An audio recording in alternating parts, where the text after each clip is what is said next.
Terima kasih Anda masih bersama kami di Prime Plus. Langsung saja saya ke Pak Susilo sebagai kuasa hukum dari Bu Ira. Jadi artinya publik ternyata sentimennya luar biasa, banyak positif ke Bu Ira. Salah satu influencer Ferry Irwandi bahkan katanya membacakan surat dari Bu Ira yang menyebut ini tidak masuk akal, mengkaitkan lebih parah katanya dari Pak Tom Lembong. Apa sebetulnya standing dari tim Anda dan Bu Ira sebetulnya itu? Merasa tidak terlibat, tidak rugikan negara begitu Pak? Ya, sejak awal itu sebenarnya mudah melihat perkara ini. Ketika Ibu Ira datang ke kantor saya dan menyampaikan persoalan ini, pertanyaan saya yang pertama adalah, apakah Ibu mengambil uang dari situ? Apakah Ibu menerima sesuatu dari situ? Beliau menjawab, sama sekali bertiga itu tidak ada sepeser pun menerima uang. Bahkan bertiga ya? Bertiga. Artinya dengan dua mantan direktur, bukan hanya Bu Ira seorang? Bukan, bertiga, tidak ada sama sekali yang spesial yang menerima uang. Kalau kami menerima seperti itu, 50% paling tidak ini diragukan. Apakah ini masuk kategori aksi korporasi ketika itu, atau ini ada pidana, terutama pidana tipikor. Tapi baiklah, kita ini sekarang sudah putusan tanggal 20 kemarin, kita hormati putusan itu, dan kita sedang berpikir-pikir apakah akan melakukan upaya banding atau tidak. Tapi dengan kemudian kepercayaan yang Anda sebutkan tadi, keyakinan bahwa memang tidak bersalah, tidak menerima apapun? Ya, saya sangat meyakini. Apalagi bertiga beliau-beliau ini tentu sangat meyakinkan. Ya, jadi dari hal yang sepele saja tidak ada. Sehingga kami, kalau di Fakultas Hukum itu ketika semester 1-2 sudah diajarin actus reus mens rea. Ya, ketika kita melihat mens reanya ini ada atau tidak. Kalau mens reanya ada atau tidak, mungkin kita akan melihat actus reusnya. Tetapi ketika mens reanya tidak ada, berarti niat sikap batinnya sudah tidak ada. Ini baru kita cari kesalahan apa yang dilakukan. Oke, walaupun menurut hakim itu sebetulnya tidak menghapuskan pula sebetulnya ya, walaupun tidak ada niat jahat. Iya, kalau tidak ada niat jahat itu kemudian apa yang dilakukan oleh mereka ini, kemudian dituduh telah memperkaya orang lain. Oke. Kurang lebih 1,253 triliun. Ini sangat luar biasa. Sementara dia sepeser pun tidak mendapatkan uang. Itu yang menjadi concern kami di awal. Oke, baik. Kemudian, baik. ya. Tahan dulu Pak Sus. Jadi artinya keyakinannya ada di situ ya. Iya. Saya ke Mas Praswat kalau begitu, mantan penyidik. Apa sebetulnya logikanya sebetulnya Mas? Saya ingin gambaran terlebih dahulu, mengapa kemudian KPK tidak ada mens rea dianggapnya, tidak ada kemudian memperkaya diri dan juga kelompok. Apa yang kemudian bisa kita pahami publik begitu? Jadi begini, Mas Bram, teman-teman semua. Jadi sebenarnya jurisprudensi terhadap perkara-perkara pasal 2, pasal 3 yang tidak ditemukan kickback itu terbukti bersalah di pengadilan itu bukan hanya sekali ini, Yeah. sudah berkali-kali. Ada KTP, Erjelino, terakhir juga ada beberapa kasus di Bupati, Wali Kota dan lain-lain. Mens rea-nya di mana? Mens rea-nya ketika ditemukan runtuhnya 4 prinsip business judgment rule yang tadi good faith, conflict of interest, best interest for the companies, terus juga ada due diligence.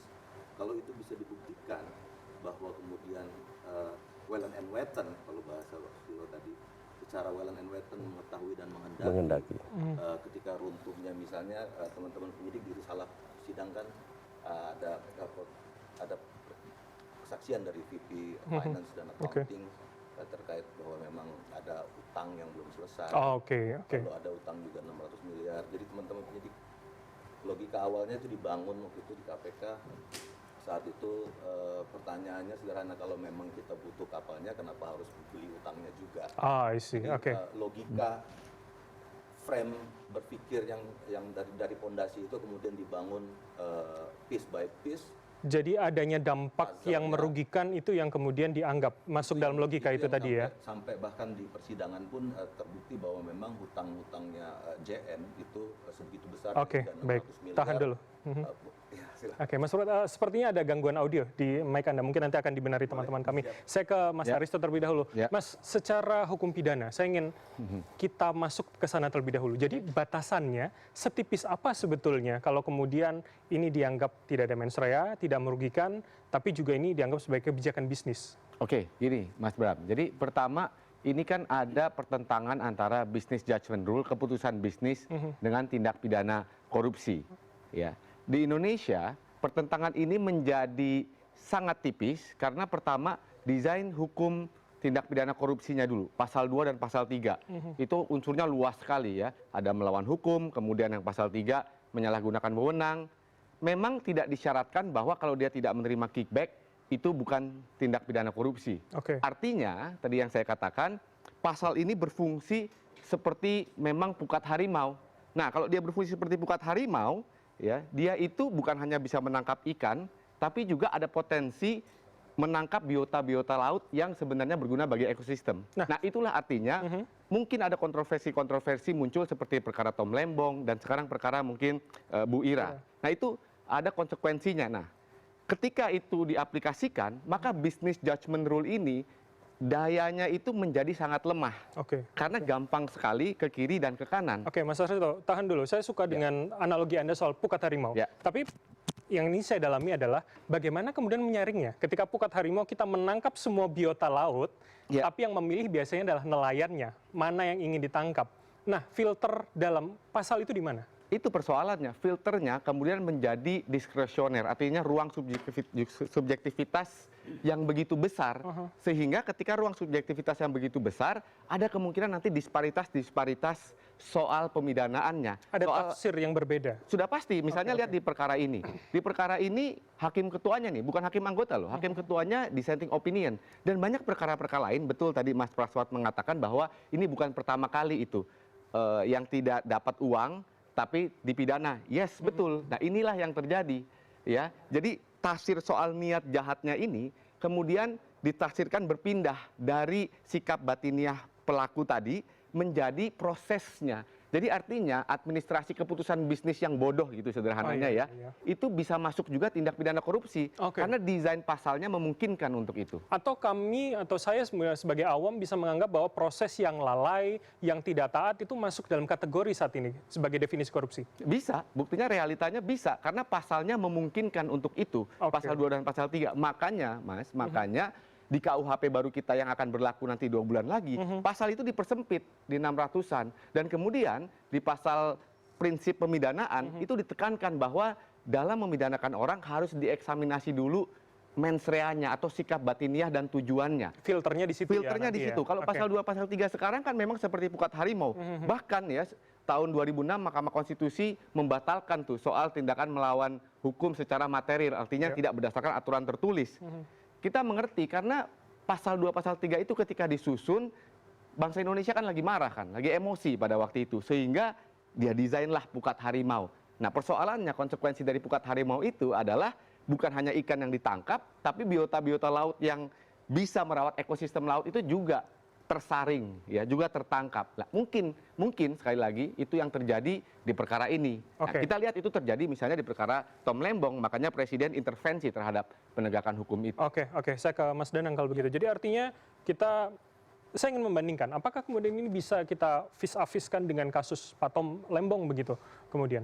Iya, pertama saya mulai dulu dari bahwa KPK sekarang ini beda dengan KPK yang dulu. Apa bedanya, Ketika Bang Praswat masih ada di KPK.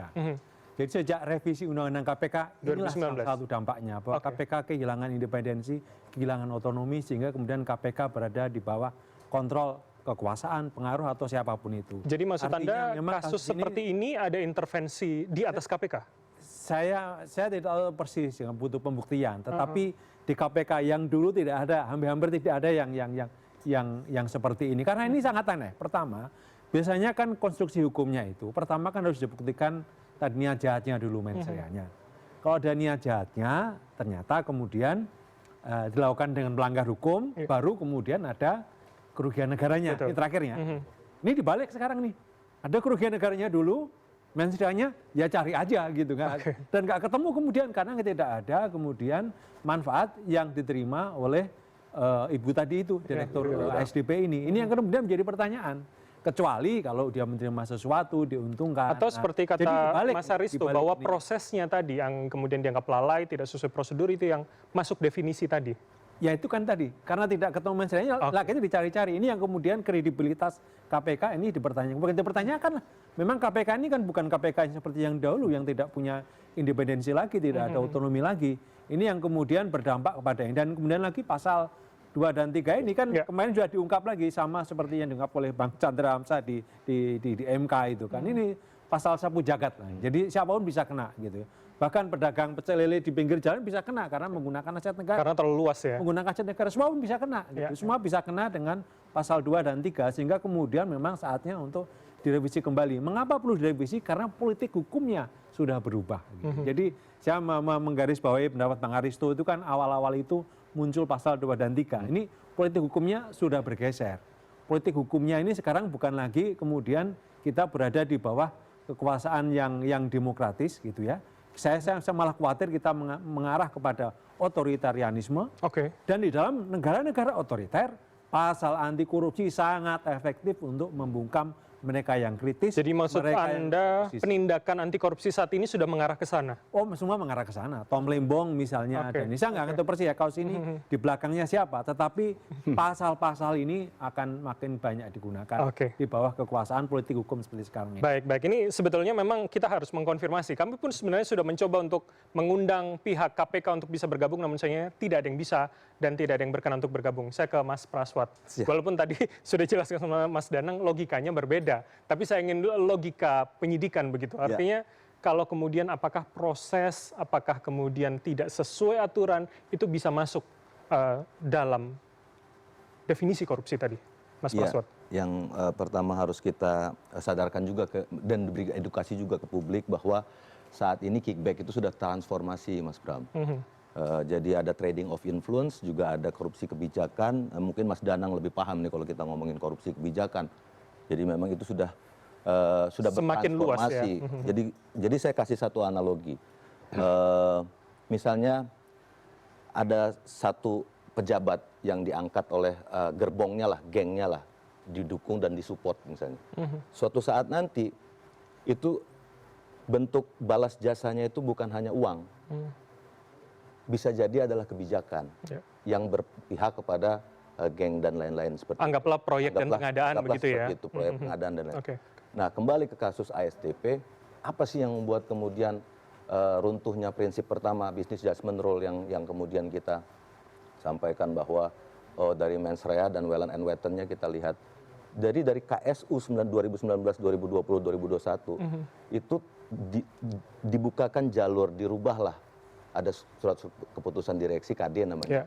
Itu untuk mengesampingkan feasibility studies dalam akuisisi, lalu mengesampingkan persetujuan komisaris, karena ada 2 komisaris yang tidak setuju, lalu ada feasibility studies dari BKI yang juga dikesampingkan, ada aset-aset kapal yang karam dan lain-lain, itu juga dikesampingkan. Jadi secara Whelan and Wetton itu diyakini bahwa secara sadar ini kemudian ini bukan lalai ya, maksudnya salah dalam konteks lalai dan tidak tahu mana yang ada valuasi saham yang sudah include 40 kapal, kemudian dari UGM diminta valuasi saham dari 900 miliar turun ke 50 sampai 60 miliar karena ada valuasi kapal 40 yang sudah include ke saham.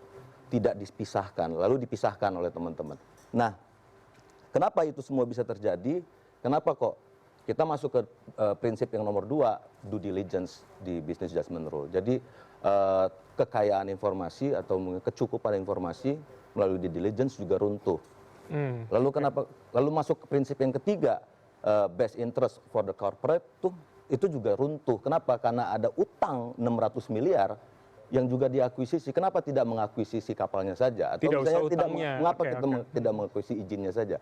Tidak usah perlu lagi utangnya. Dan harus diingat juga bahwa saat proses KSU dan akuisisi ini sebelum dimulai, itu saya kasih logika sederhana. Ada saya dan Mas Danang ini hutang piutang. Misalnya 1 juta rupiah. Begitu di hari waktu yang ditentukan saya untuk membayar, gagal lah.